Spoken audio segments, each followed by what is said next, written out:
నమస్కారం.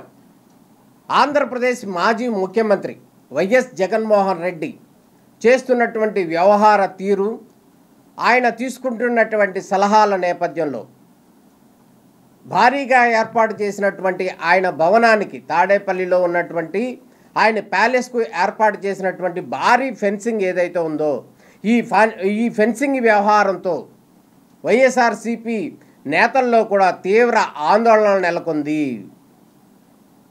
జగన్మోహన్ రెడ్డి ఇంటికి భారీగా ఫెన్సింగ్ వేసుకుంటే వైసీపీ నాయకుల్లో ఎందుకు ఆందోళన చెలరేగింది? ఇప్పుడు ఇదే హాట్ టాపిక్. రాష్ట్రంలో 10 రోజుల క్రితం వరకు రాష్ట్ర ముఖ్యమంత్రిగా ఉన్న వైఎస్ జగన్మోహన్ రెడ్డి తీవ్ర భయాందోళనలో ఉన్నారు అనటంలో ఎటువంటి సందేహం లేదు. అందులో భాగంగానే తాడేపల్లి ప్యాలెస్ చుట్టూ దాదాపు 20 అడుగుల పైన ఉన్నటువంటి ఎత్తైన ప్రాకారాలతో కూడినటువంటి ఫెన్సింగ్ ఏర్పాటు చేయటం, దానికి విద్యుత్ కనెక్షన్ ఇవ్వటం, సేఫ్టీ ప్రికాషన్స్ తీసుకోవటం వంటి అంశాలు ఏవైతే ఉన్నాయో ఇవి చాలా ఆందోళన కలిగిస్తున్న పరిస్థితి కనపడుతుంది. ఒక రకంగా చూస్తే కనుక ఆయన సెక్యూరిటీకి సంబంధించినటువంటి అన్ని ముందస్తు జాగ్రత్తలు, అల్లరి మోకల నుంచి తప్పించుకునే ప్రయత్నం కావచ్చు, వీటన్నిటి నేపథ్యంలో చేశాడు అనటంలో సందేహం లేదు. కానీ ఒక రాష్ట్ర ముఖ్యమంత్రిగా ఉన్నటువంటి మొన్నటి వరకు ఒక రాష్ట్ర ముఖ్యమంత్రిగా ఉన్నటువంటి వైఎస్ జగన్మోహన్ రెడ్డి వైఎస్ఆర్సీపీ పార్టీకి రాష్ట్ర అధ్యక్షుడిగా ఉన్నారు, శాశ్వత అధ్యక్షుడిగా ఉన్నారు.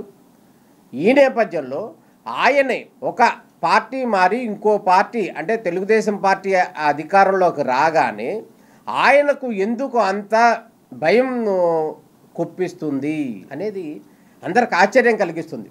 ఒక పక్కన రాష్ట్ర వ్యాప్తంగా ఉన్న వైఎస్ఆర్సీపీకి సంబంధించినటువంటి క్యాడర్ కావచ్చు, నాయకులు కావచ్చు, కొంత మేరకు టీడీపీ నుంచి వ్యతిరేకత, ఆందోళన ఎదుర్కొంటున్న నేపథ్యంలో వారందరికీ భరోసా ఇచ్చి మద్దతు కల్పించి సపోర్ట్ ఇవ్వాల్సినటువంటి వైఎస్ఆర్సీపీ అధిష్టానమే తాడేపల్లి ప్యాలెస్లో ఒక ఫెన్సింగ్ లోపల మాత్రమే సేఫ్టీ ప్రికాషన్ తీసుకుంటుంది అంటే దాని అర్థం ఏంటి? వైఎస్ జగన్మోహన్ రెడ్డి భయపడిపోయి ఫెన్సింగ్ వేసుకుని లోపల దాక్కున్నారు. ఇక రాష్ట్ర వ్యాప్తంగా ఉన్న కార్యకర్తలలో కూడా కొంత ఆందోళన నెలకొంది.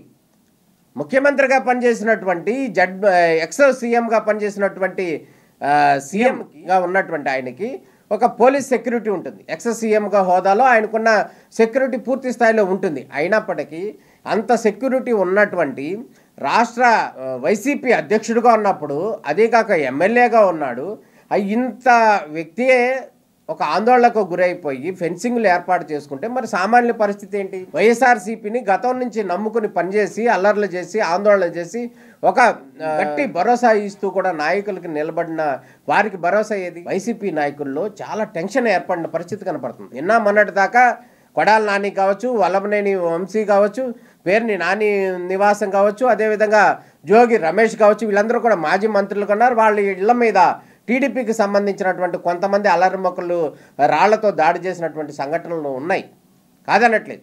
కానీ వాళ్ళందరూ కూడా మళ్ళీ యథావిధిగా పరిస్థితులు కొంతమేరకు చదువుకోబడుతున్న పరిస్థితుల నేపథ్యంలో సీఎంగా ఉన్నటువంటి జగన్మోహన్ రెడ్డి ఇటువంటి భారీ ఫెన్సింగ్లు పెట్టుకోవడం ఏదైతే ఉందో ఇది చాలా రాంగ్ ఇండికేషన్ ఇస్తుంది వైసీపీ నాయకుల్లో అనటంలో ఎటువంటి సందేహం లేదు. గతం నుంచి కనుక వైఎస్ జగన్మోహన్ రెడ్డి వ్యవహారాన్ని గమనించినట్టయితే ఆయనకి ఇచ్చేటటువంటి సలహాలు కానీ సలహాదారులు ఎంతమంది ఉన్నారంటే ఎంతోమంది లెక్కకు మించి ఉన్నారు. కానీ ఇంతమంది సలహాదారులు పెట్టుకుని ఇంతమందితో తీసుకున్నటువంటి సలహాలతో పూర్తి స్థాయిలో రాంగ్ డైవర్షన్లో వెళ్తున్నాడు. ఒకవేళ ఈయన సలహాలు తీసుకుంటున్నాడా లేకపోతే సొంత సలహాలతో ఇటువంటి వ్యవహారం కొనసాగిస్తున్నాడా అనేది అర్థం కావట్లేదు. కానీ పూర్తి స్థాయిలో నెగిటివ్ స్టెప్, రాంగ్ స్టెప్ వేశారు అనేది అనటంలో ఎటువంటి సందేహం లేదు. ఆయన తీసుకున్నటువంటి ఫెన్సింగ్ ప్రికాషన్ ఏదైతే ఉందో ఈ ఫెన్సింగ్ ప్రికాషన్తో ఆంధ్రప్రదేశ్లో వైసీపీ పూర్తి స్థాయిలో భూస్థాపితం అయిపోతుంది అనటానికి ఇవి సంకేతాలుగా కనపడుతున్నాయి. వైసీపీ నాయకులు చెప్తున్నటువంటి వర్షన్ కావచ్చు, అధికార టీడీపీ పార్టీ నాయకులు చెప్తున్నటువంటి వర్షన్ కావచ్చు, గతంలో బెయిల్ మీద ఉన్నటువంటి జగన్మోహన్ రెడ్డి ఒకవేళ బెయిల్ క్యాన్సిల్ అయితే ఆయన మళ్ళీ జైల్లోకి వెళ్తారు.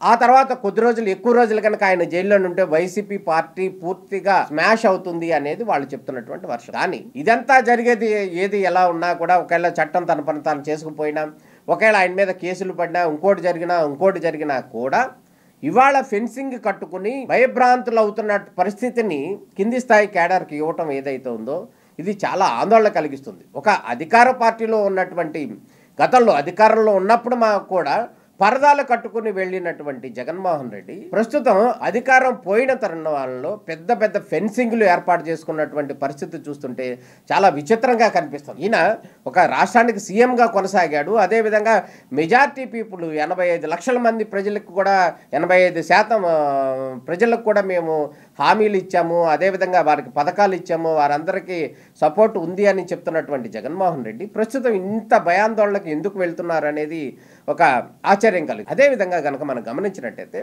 మొన్న ఓటమి చెందిన తర్వాత జూన్ 4న ఎన్నికల ఫలితాల తర్వాత ఓటమి చెందిన తర్వాత కూడా తను అది ఒక ప్రజా తీర్పు, దాన్ని స్వాగతిస్తున్నాను అనే అటువంటి అంశం అయితే ఆయన చెప్పలేదు.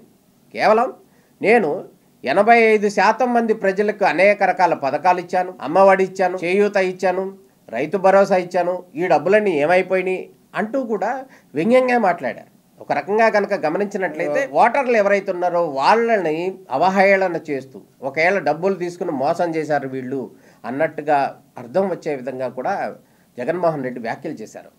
ఆయన స్పందించిన తీరు కూడా చాలా విడ్డూరంగా ఉంది, విచిత్రంగా ఉంది. చాలామంది వైసీపీ వాళ్ళలోనే కొంత అసహనం కూడా ఉంది. ఒక హుందాగా రాష్ట్ర ప్రజలు ఇచ్చిన తీర్పును నేను స్వాగతిస్తున్నాను, నాకు చాలా వయసు ఉంది, రానున్న రోజుల్లో మరీ ఇంకా ప్రజల అభిమానాన్ని పొంది మరోసారి ప్రభుత్వంలోకి వస్తాము అన్నట్టు చెప్పినట్టయితే కొంత క్యాడర్కి భరోసా ఉండేది.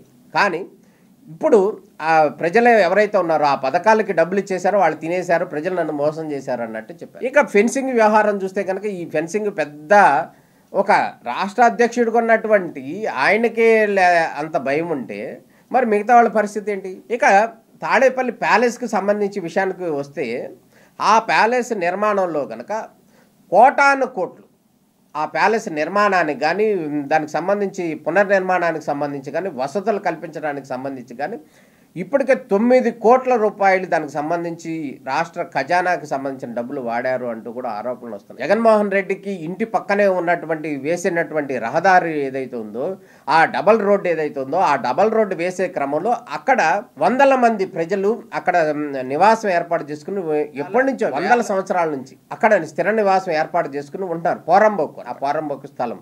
కానీ జగన్మోహన్ రెడ్డి గారు వచ్చిన తర్వాత ఆ స్థలాన్ని మొత్తాన్ని ఖాళీ చేయించి జగన్మోహన్ రెడ్డి ప్యాలెస్కి సంబంధించి ఆయన రహదారులు వేసుకోవటం జరిగింది. ఇది కూడా అక్రమ నిర్మాణమే. ఏదైతే ఆయన ప్యాలెస్కి సంబంధించి పక్కన వేసుకున్నటువంటి రహదారులు కావచ్చు, ఫెన్సింగ్ కావచ్చు, అక్కడ ఉన్నటువంటి ప్రహరీ గోడలు కావచ్చు, అక్కడ ఉన్నటువంటి పోలీసు సెక్యూరిటీ వీళ్ళందరూ కూడా అదొక ప్రైవేట్ రహదారి లాగా వాడుకుంటున్న పరిస్థితి కనపడుతుంది. ఇది కూడా చాలా తీవ్రమైనటువంటి ఆరోపణలు వస్తున్న నేపథ్యంలో జగన్మోహన్ రెడ్డి ఏ విధంగా స్పందిస్తారు అనేది అయితే మనం వేచి చూడాల్సిన పరిస్థితి కనపడుతుంది. మొత్తంగా మనం చూసుకుంటే కనుక జగన్మోహన్ రెడ్డి వేసుకున్నటువంటి ఈ ఫెన్సింగ్లు చాలా ఆశ్చర్యం కలిగిస్తుంది. గతంలో ఆంధ్రప్రదేశ్కి సంబంధించి వైఎస్ రాజశేఖర రెడ్డి గారు ముఖ్యమంత్రిగా చేశారు, గతంలో చంద్రబాబు నాయుడు గారు పనిచేశారు, కిరణ్ కుమార్ రెడ్డి గారు పనిచేశారు, అంతకుముందు రోసయ్య గారు పనిచేశారు. ఇట్లా చాలామంది ముఖ్యమంత్రులుగా పనిచేశారు. కానీ ఈ విధమైనటువంటి పరిస్థితి ఏదైతే ఉందో ఫెన్సింగ్లు భారీ ఫెన్సింగ్లు ఏర్పాటు చేసుకుంటూ సెక్యూరిటీ ఏర్పాటు చేసుకున్నటువంటి పరిస్థితి ఏదైతే ఉందో ఇది ప్రజల నుంచి వస్తున్నటువంటి వ్యతిరేకత ఏమైనా ఆయన మీద పడుతుందా అనే ఆందోళనలో భాగంగా ఈ ఫెన్సింగ్లు ఏర్పాటు చేసుకున్నాడు అనేది అయితే స్పష్టంగా కనపడుతుంది. మరి రేపటి నుంచి ఆందోళన చేస్తూ రేపటి నుంచి ప్రజల పక్షాన నిలబడతాడు అని ప్రకటనలో చెప్పినప్పటికీ కూడా ఇది ఏ విధంగా సాధ్యం అవుతుంది? ఆయనకంటూ ఆయనే సొంత సెక్యూరిటీ పెట్టుకుని ఈయన ప్రజల కోసం ఏమి భరోసా ఇస్తారు, ఏమి సపోర్ట్ చేస్తారు అనేటటువంటి మీమాంస వైసీపీ నాయకుల్లో కూడా ఉన్న పరిస్థితి కనపడుతుంది. జగన్మోహన్ రెడ్డికి సంబంధించి ఒకవేళ చర్యలే తీసుకోవాలనుకుంటే కనుక ఆంధ్రప్రదేశ్ ముఖ్యమంత్రిగా ఉన్నటువంటి చంద్రబాబు నాయుడు కావచ్చు, డిప్యూటీ సీఎంగా ఉన్నటువంటి పవన్ కళ్యాణ్ కావచ్చు, మంత్రిగా ఉన్న నారా లోకేష్ కావచ్చు, వీళ్ళందరూ కూడా ఒకవేళ నిర్ణయం ఏదైనా తీసుకోవాలనుకుంటే కనుక సిఐడి పోలీసులు ఉంటాయి, వారు ఇంట్లో ఉన్నా తీసుకొస్తారు, ఎక్కడున్నా కూడా తీసుకొచ్చి అరెస్ట్ చేస్తారు. గతంలో చంద్రబాబు నాయుడిని చూసాం మనం. మాజీ ముఖ్యమంత్రి ఉన్న Z+ సెక్యూరిటీ ఉన్నటువంటి చంద్రబాబు నాయుడిని నంద్యాల నుంచి తీసుకొచ్చి రాజమండ్రి జైల్లో కూడా వేసిన పరిస్థితి కనపడుతుంది. సాయంత్రం పూట 7-8 గంటల టైంలో తీసుకొచ్చి సెంట్రల్ జైలుకి తీసుకెళ్లిన సందర్భం కూడా ఉంది. ఒకవేళ రాష్ట్ర ప్రభుత్వం అరెస్ట్ చేయాలనో లేకపోతే చర్యలు తీసుకోవాలనో భావిస్తే కనుక ఇటువంటి సెక్యూరిటీలు అనేవి పనికి రావు. ఎంతో సెక్యూరిటీ ఉన్నటువంటి Z+ సెక్యూరిటీ ఉన్నటువంటి చంద్రబాబు నాయుడిని అరెస్ట్ చేసి రాజమండ్రి సెంట్రల్ జైల్లో 52 రోజులు ఉన్న పరిస్థితి కనపడుతుంది. 52 రోజులు 53 రోజులు ఉన్న పరిస్థితి కనపడుతుంది. ఇది ఇంత సెక్యూరిటీ ఉన్నటువంటి పరిస్థితుల్లో కూడా ఒకవేళ జగన్మోహన్ రెడ్డిని కూడా అరెస్ట్ చేయాలని రాష్ట్ర ప్రభుత్వం కానీ లేకపోతే చట్టం కనుక భావించినట్టయితే, సిఐడి పోలీసులు భావించినట్టయితే కనుక ఆయన కూడా అరెస్ట్ చేయొచ్చు. అటువంటి సందర్భంలో ఈ ప్రాకారాలు ఏమి దానికి సపోర్ట్ చేయవు కదా. మరి ఈ నేపథ్యంలో రాష్ట్ర వ్యాప్తంగా క్యాడర్కి ఎటువంటి సందేశాలు ఇస్తారనేది జగన్మోహన్ రెడ్డి యొక్క వైఖరి క్లియర్గా కనపడుతుంది. ఈ ఫెన్సింగ్ వ్యవహారం, జగన్మోహన్ రెడ్డి వేసుకున్నటువంటి ఫెన్సింగ్ వ్యవహారమే ఆంధ్రప్రదేశ్లో వైఎస్ఆర్సీపీ పార్టీ నాశనానికి నాంది పలుకుతుంది అనటంలో ఎటువంటి సందేహం కనపట్లేదు. మరి చూడాలి రానున్న రోజుల్లో ఎటువంటి పరిణామాలు జరుగుతాయనేది.